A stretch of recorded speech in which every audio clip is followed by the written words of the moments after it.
Hello అండి, good morning. Welcome to Siri Venkat Yohithpur YouTube channel.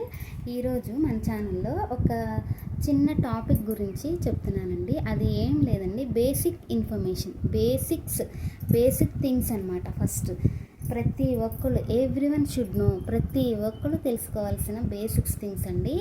ప్రతి ఒక్కళ్ళు అంటే ఏం లేదు, ప్రతి ఒక్కళ్ళు అంటే చదువుకున్న వాళ్ళ, చదువుకోలేని వాళ్ళ, లేదంటే పనికి వెళ్ళే వాళ్ళ, అట్లా ఏం లేదండి. చిన్నపిల్లల, పెద్దల, ప్రతి ఒక్కళ్ళు తెలుసుకోవాలండి. ఇవి చిన్న చిన్న థింగ్స్ ప్రతి ఒక్కళ్ళు తెలుసుకుని ఉండాలి.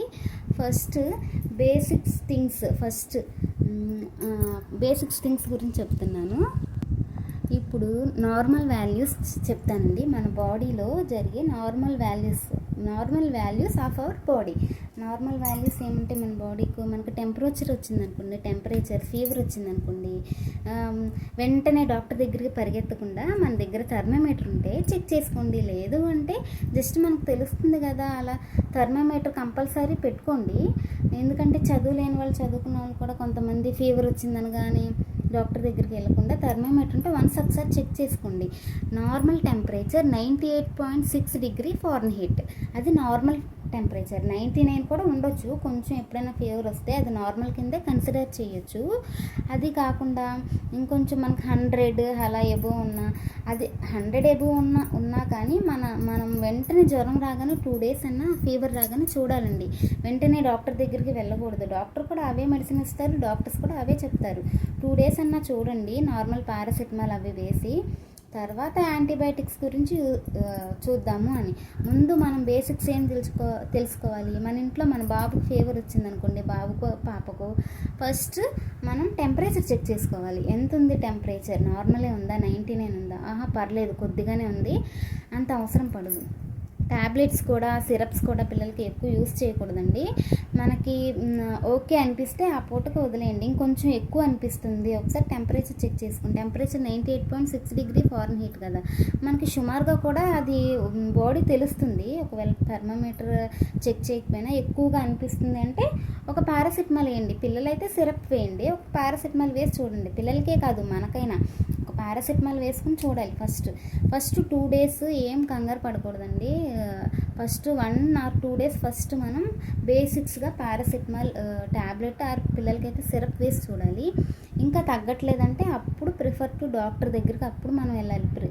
డాక్టర్ని అప్పుడు ప్రిఫర్ చేయాలి. అప్పుడు డాక్టర్ చెప్పాలి, ఎక్స్ప్లెయిన్ చేయాలి. సార్ మేము 2 డేస్ నుంచి జ్వరం వస్తుంది, బాబుకి ఫీవర్ తగ్గలేదు, పారాసిటమాల్ వేసాము, 2 డేస్ అయ్యింది అంటే అప్పుడు డాక్టర్ ఇంకా తగ్గట్లేదంటే అప్పుడు యాంటీబయాటిక్స్ రాస్తారు.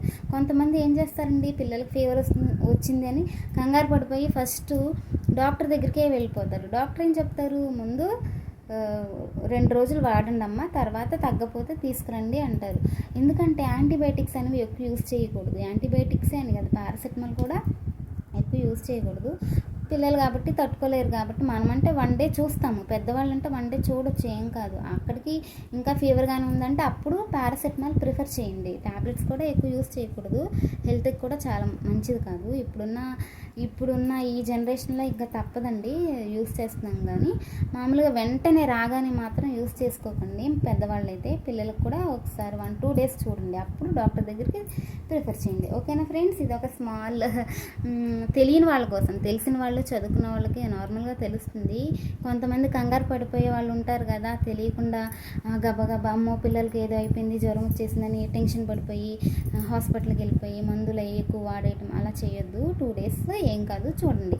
నెక్స్ట్ ఏంటంటే, నార్మల్గా మన బ్లడ్ ప్రెషర్ అండి. బ్లడ్ ప్రెషర్ ఎంత ఉండాలంటే 120/80, అది నార్మల్ బ్లడ్ ప్రెషర్ అనమాట. అది నార్మల్ బ్లడ్ ప్రెషర్. ఇంకా ఎక్కువ ఉంటే 140, 150 ఉందంటే బీపీ ఎంటర్ అయినట్టు అనమాట. మామూలుగా యంగ్స్టర్స్కి, మనకి బీపీ ఏం లేని వాళ్ళకి నార్మల్ బ్లడ్ ప్రెషర్ 120 అంటే సిస్టోల్ అండి. బై కింద 80 వస్తే అది డయాస్టోల్ అండి. 120/80 అవుతుంది. ఇంకా 120, 140 అలా ఉంటే ఇంకా షుగర్. మామూలుగా 110/70 యంగ్స్టర్స్కి అలా కూడా ఉంటుంది, అది కూడా నార్మలే. 80 కన్నా బిలో 90 కూడా ఉంటుంది. కొంతమంది 90, 80 అలా బిలో ఉంటే అది లో బీపీ కింద కన్సిడర్ చేస్తారు. 140, 150 అట్లా ఉంటే అది హై బీపీ అవుతుంది. నార్మల్గా మనకి అంటే ఇవి నార్మల్ వాల్యూస్, జస్ట్ తెలుసుకోవాలని చెప్తున్నాను తెలియని వాళ్ళకి కూడా. 120/80 అనేది నార్మల్ బ్లడ్ ప్రెషర్, అంటే బీపీ, బ్లడ్ ప్రెషర్. ఓకేనండి. Normal blood sugars, diabetes, normal మన బాడీలో బ్లడ్ షుగర్ ఉన్న వాళ్ళకే షుగర్స్ ఏమంటారు, డయాబెటిక్ పేషెంట్స్కే షుగర్ ఉంటుంది అనుకోకండి. నార్మల్గా ప్రతి ఒక్కరి బాడీలో నార్మల్ లెవెల్స్ షుగర్ కూడా ఉంటుంది, నార్మల్ లెవెల్స్లో ఉండాలి. అది కొంచెం ఎక్కువైతే అది డయాబెటిక్ షుగర్ ఎంటర్ అయినట్టు బాడీలో. సో నార్మల్గా మనకి షుగర్ ఎంత ఉంటుంది నార్మల్ వాళ్ళకి అంటే 70 to 100 normal sugar level in our body. మన బాడీలో నార్మల్ షుగర్ లెవెల్ 70 నుంచి 100 వరకు అది నార్మలే. 100 to 125 ఫాస్టింగ్లో, అది తినకముందు మనం షుగర్ చెక్ చేసుకుంటే అంత ఉంటుందంటే మనకు షుగర్ లేనట్టు, అది నార్మల్ అనమాట. ఇప్పుడు ఎవరికైనా షుగర్ ఉందేమో అని డౌట్ వచ్చి ఏజ్ పెరుగుతుంది షుగర్ వస్తుందేమోనని డౌట్ పడుతూ ఉంటారు కదా చాలామంది. వాళ్ళకి షుగర్ వస్తుందేమో డౌట్ ఉన్నప్పుడు మీరు ఫాస్టింగ్లో వెళ్ళి ఒకసారి చెక్ చేసుకోండి. 70 నుంచి 100 వరకు, 110 వరకు వచ్చిందంటే ఫాస్టింగ్లో షుగర్ లేనట్టే. ఓకేనా ఫ్రెండ్స్. ఫాస్టింగ్ బ్లడ్ షుగర్ అంత ఉండాలి. ఫాస్టింగ్లో కూడా మీకు 100 అబోవ్ 125 130 అలా ఉందంటే కంపల్సరీ మీరు డయాబెటిక్ టెస్ట్ చేయించుకోవాల్సింది. అది షుగర్ మీకు ఎంటర్ అయినట్లు. ఆ తర్వాత మీరు దానికి తగ్గ ట్రీట్మెంట్ యూస్ చేసుకోండి. ఓకేనా ఫ్రెండ్స్. ఇవి మన బాడీలో నార్మల్ వాల్యూస్ గురించి నేను చెప్పాను. ఇప్పుడు బేసిక్స్ థింగ్స్ గురించి చెప్తాను. ఓకేనా ఫ్రెండ్స్. ఇంకా సో మీకు ఎక్కువ ఇరిటేట్గా ఏం లేదు కదా, నేను జస్ట్ వీడియో లెంతీ అవుతుంది అంటే అవన్నీ ఎక్స్ప్లెయిన్ చేస్తున్నాను కాబట్టి. ఇప్పుడు బేసిక్స్ థింగ్స్ ప్రతి ఒక్కరు ఎవ్రీవన్ షుడ్ నో. ఇది మాత్రం ఖచ్చితంగా ప్రతి ఒక్కరు తెలుసుకోవాల్సిందే. Very very very important. ఇది ఏం లేదండి, మన హార్ట్ ఉంది కదా, మన హార్ట్ కూడా నార్మల్ ఫంక్షనింగ్ ఎలా ఉంటుందండి, 72 to 82 నార్మల్. 72 నుంచి 82 వరకు మన హార్ట్ గుండె కొట్టుకుంటుంది. ప్రతి ఒక్కరికి అది నార్మల్ సౌండ్ అనమాట. 72 to 82 అనేది ఒక వాల్యూ, అది నార్మల్ వాల్యూ. కొంతమంది మనం రన్నింగ్ చేసినప్పుడు చూడండి, పరిగెత్తినప్పుడు కానీ, బాగా ఏదైనా టెన్షన్ పడినప్పుడు కానీ, అప్పుడు హార్ట్ రేట్ మనకే తెలుస్తుంది. హార్ట్ బీట్ స్పీడ్గా కొట్టుకుంటుంది అంటే అదేంటండి, అది అబ్నార్మల్ అనమాట. అది నార్మల్ కాదు. ఆ టైంలో మనం ఏమంటారు, మనకి బీపీ ఏమైనా ఉన్న హార్ట్ రేట్ కూడా చూస్తారులేండి. బీపీకి అది ప్లస్ హార్ట్ రేట్ కూడా ఎక్కువ అది కూడా చెక్ చేస్తారు. అమ్మ మనకి టెన్షన్ పడుతుందో, మనకి ఏమైనా బీపీ ఉందేమో అని ఆ టైంలో ఎవరు చెక్ చేసుకోకూడదండి. టెన్షన్గా ఉన్నప్పుడు, మనం రన్నింగ్ చేసినప్పుడు, మనం వాకింగ్ చేసినప్పుడు హార్ట్ రేట్ ఎక్కువగానే ఉంటుంది. ఎందుకంటే మనం నార్మల్ స్టేజ్లో లేం కదా. ఒక పక్కన టెన్షన్, ఒక పక్కన రన్నింగ్, అవన్నీ ఆ టైంలో అది నార్మల్ వాల్యూ కాదు. అప్పుడు హార్ట్ రేట్ కానీ ఎక్కువ ఉంటుంది కదా, అది అబ్నార్మల్. నార్మల్గా మనం డైలీ ప్రశాంతంగా ఉన్నప్పుడు చూసుకోండి, 72 to 82 is the normal value of the heart rate అలా ఉంటుంది. ఇంకా అది నార్మల్ వాల్యూ అనమాట. ఇప్పుడు హార్ట్ ఫంక్షనింగ్ కానీ, హార్ట్ గురించి తెలుసుకుందాం. మనకి మానవ శరీరంలో గుండె చాలా ముఖ్యమైనది కదా ఫ్రెండ్స్. ఈ గుండె కానీ ఆగిపోయిందంటే మనిషి లైఫే లేదు, మనిషి ఇంకా చనిపోయినట్లే కదా ఫ్రెండ్స్. ఈ గుండె మన బాడీలో చాలా అతి ముఖ్యమైన పాత్ర వహిస్తుంది కదా, గుండె కొట్టుకోవటం ఆగిపోతే మనిషి లైఫే లేదు, చనిపోయినట్లే. అందుకని ఈ గుండెని మనం జాగ్రత్తగా కాపాడుకోవాలి. మనం టెన్షన్ పడినా, మనం ఆలోచించినా, మనం ఏమైనా టెన్షన్ పడినా ఆ గుండెకి కూడా రెస్ట్ ఉండదు, అది ఇంకా హెవీగా కొట్టుకుంటుంది అనమాట. అలాగే మనం ఎప్పుడైనా బయటికి వెళ్ళినా, ఒకవేళ ఏదైనా అయినా, ఒకవేళ పడిపోయినా కానీ పక్కన ఎవరైనా ఉంటే వాళ్ళకి ఏం తెలియదు కదా, ఏం చేయాలో తెలియదు, వాళ్ళకి ఏం అర్థం కాదు, అరే పడిపోయారని. అదే బేసిక్స్ థింగ్స్ కొన్ని తెలుసుకుంటే కంపల్సరీ ఆ మనిషి లైఫ్, ఆ పక్కన ఉన్న అతను సేవ్ చేయగలుగుతారు. ప్రతి ఒక్కరు తెలుసుకోవాల్సిన విషయం అండి ఇది. అందుకోసం నేను ఎన్నిసార్లు చెప్తున్నాను, everyone should know basics things. చదువుకోలేని వాళ్ళు, పొలం పనులకి వెళ్ళే వాళ్ళు, చదువుకున్న వాళ్ళకంటే ఆల్రెడీ కొన్ని తెలుసు, సైన్స్ బ్యాక్గ్రౌండ్ ఉన్న వాళ్ళకి ఇంకా తెలుస్తుంది. అది లేని వాళ్ళకి కొంతమందికి జనరల్ నాలెడ్జ్ ఉంటే తెలుస్తుంది, కొంతమందికి తెలియని వాళ్ళు కూడా తెలుసుకోవాలని నేను ఈ వీడియో చేస్తున్నానండి. ఏం లేదు. మనం ఎవరైనా కార్డియాక్ అరెస్ట్ అయ్యి పడిపోయారు అనుకోండి, సపోజ్ కార్డియాక్ అరెస్ట్ అంటే మీకు తెలియకపోవచ్చు, చదువుకున్న వాళ్ళకి తెలుస్తుంది, తెలియని వాళ్ళ గురించి చెప్తున్నాను, పనులు అవి చేసుకునే వాళ్ళకి తెలియదు కదా. ఒక పర్సన్ నడుస్తూ రోడ్డు మీద పడిపోయాడు అనుకోండి, మీకేం చేయాలో తెలియదు. అంటే అతనికి కార్డియాక్ అరెస్ట్ అయింది, గుండె కొట్టుకోవటం ఆగిపోయిందనమాట. ఒక్కసారి ఆయన్ని లేపండి, హలో హలో హలో లెగండి లెగండి అని ఇక్కడ షోల్డర్స్ దగ్గర భుజం తట్టి లేపండి. లేపితే ఆయన లెగవట్లేదు, ఎందుకీ లెగవట్లేదు. ఒకసారి బ్రీతింగ్ చూడండి, గాలి పీల్చుకోగలుగుతున్నాడా లేదా. లేదు అంటే ఖచ్చితంగా ఆయన కార్డియాక్ అరెస్ట్ అయిపోయింది, హార్ట్ అనేది ఫంక్షన్ జరగట్లేదు, దాని పని అది చేసుకోలేకపోతుంది.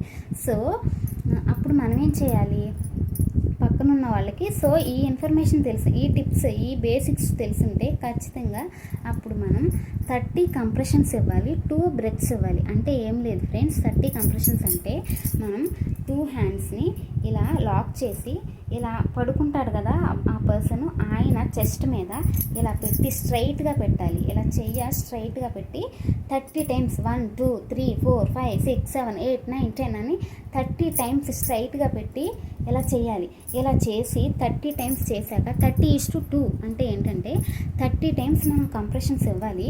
అప్పుడు ఒకసారి పించ్ ద నోస్ అంటే నోస్ను పట్టుకొని ఒక్కసారి నోట్లో నుంచి, ముక్కు మూసేసి నోట్లో నుంచి 2 బ్రెత్స్ ఇవ్వాలి, గాలి ఊపిరి పీల్చాలి. మనం ఊపిరి పీలిస్తే ఆయనకు కొంచెం లోపల పడిపోయిన అతనికి కొంచెం మనం సపోర్ట్ ఇచ్చినట్లు, కొంచెం ఆయన లైఫ్ సేవ్ చేసినట్లు. ప్రతి ఒక్కరు, అది చిన్న థింగే కాబట్టి అందుకోసమే చెప్తున్నాను, ప్రతి ఒక్కరు తెలుసుకోవాలండి.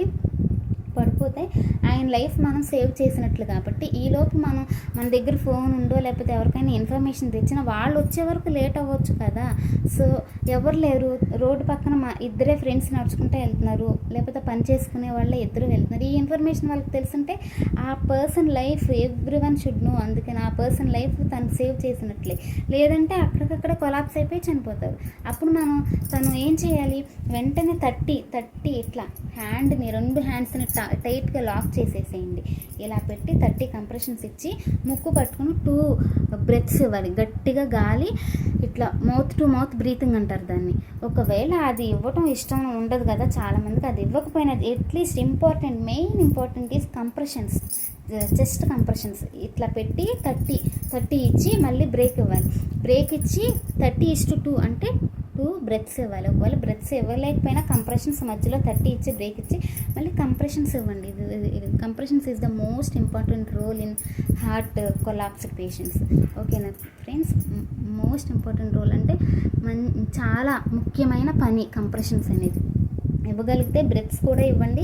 ఈలోపు ఎవరికైనా అంబులెన్స్ కాల్ చేస్తే వాళ్ళు వస్తారు. ఈలోపు ఈ ఫస్ట్ ఎయిడ్ ట్రీట్మెంట్ అనమాట, ఇది ఇస్తే పేషెంట్ లైఫ్ సేవ్ అవుతుంది కదా ఫ్రెండ్స్. అందుకోసమే నేను ఇంతగా చెప్తున్నాను.